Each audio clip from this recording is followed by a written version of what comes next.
கொஞ்ச நாளா பேப்பர் எல்லாத்தையும் மாத்தி எடுத்திருப்பேன் காலையிலேயே. ஹலோ கைஸ், இன்னைக்கு டே 23 ஆஃப் 30 டேஸ் இன் 500 ஃபாலோவர்ஸ் சேலஞ்சில் என்ன பண்ணான்னு பார்த்தீங்கன்னா, எப்பவும் போல இன்னைக்கு ஒரு 5 மணிக்கெல்லாம் காலையிலே எந்திரிச்சிட்டு அப்புறம் காலையிலே ப்ரஷ் பண்ணிட்டு ஃபேஸ் வாஷ்லாம் பண்ணி முடிச்சுட்டு அப்புறம் நான் நியூஸ் பேப்பர் போகிறதுக்கு கிளம்ப ஆரம்பிச்சிட்டேன். அப்புறம் நம்மளோட கவாஸ்கீரை எடுத்துட்டு நேராக அங்கே போக ஆரம்பிச்சிட்டேன். அப்புறம் நோட்டீஸ்லாம் இன்னைக்கு வந்து வைக்கிறதுக்கு இருந்துச்சு. அப்புறம் அதெல்லாம் எடுத்துட்டு போக ஆரம்பிச்சிட்டேன். அப்புறம் அங்கே போனதுக்கப்புறம் ஃபர்ஸ்ட் டீ குடிச்சிட்டு ஃபர்ஸ்ட் நமக்கு என்னென்ன பேப்பருங்கிறதெல்லாம் பார்த்து தேவையானதெல்லாம் எடுத்து வச்சுட்டு அதுக்கப்புறம் என்ன பண்ணணும்னு பார்த்தீங்க, அப்புறம் நியூஸ் பேப்பர் உங்களுக்குள்ள நோட்டீஸ் வைக்கிறதுக்கு இருந்துச்சு. அப்புறம் நோட்டீஸ்லாம் வச்சு முடிச்சுட்டு அப்புறம் எல்லா பேப்பரும் கரெக்டாக இருக்கலாம் ஒரு டைம் செக் பண்ணிட்டு அப்புறம் பேக்கில் எடுத்து வைக்க ஆரம்பிச்சிட்டாங்க.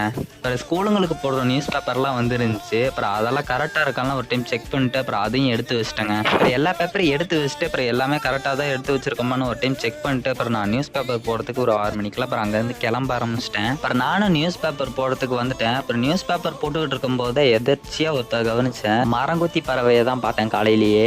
ப்ளூ வித் ப்ரௌன் கலரில் சூப்பராக இருந்துச்சு பார்க்கறதுக்கே. அப்புறம் நானும் ஒரு வழியாக நியூஸ் பேப்பர்லாம் போட்டு முடிச்சுட்டு அப்புறம் வீட்டுக்கு வந்ததுக்கப்புறம் ஃப்ரெஷ்ஷாக போயிட்டு அப்புறம் காலேஜ் கிளம்ப ஆரம்பிச்சிட்டாங்க. கிளம்புனதுக்கப்புறம் சாப்பிட்டு அப்புறம் ஒரு 8:15 அப்புறம் வீட்டிலேருந்து கிளம்பிட்டேன். அதை கவனிச்சு இன்னைக்கு டிவி கேஃபில் ரோடு ஃபுல்லாக இருந்துச்சு, என்னன்னு தெரில. அப்புறம் நானும் காலேஜுக்கு ஒரு 8:30 போய் ரீச் ஆகிட்டேன். அப்படியே நானும் இந்த வீடியோ கம்ப்ளீட் பண்ணிக்கிறேன். இந்த வீடியோ உங்களுக்கு பிடிச்சிருந்துச்சா மட்டும் லைக் பண்ணிட்டு நம்ம கொண்டு ஃபாலோ பண்ணி வச்சுக்கோங்க. இதே மாதிரி நாளைக்கு வந்து டே 24 சந்திக்கிறேன். Bye guys.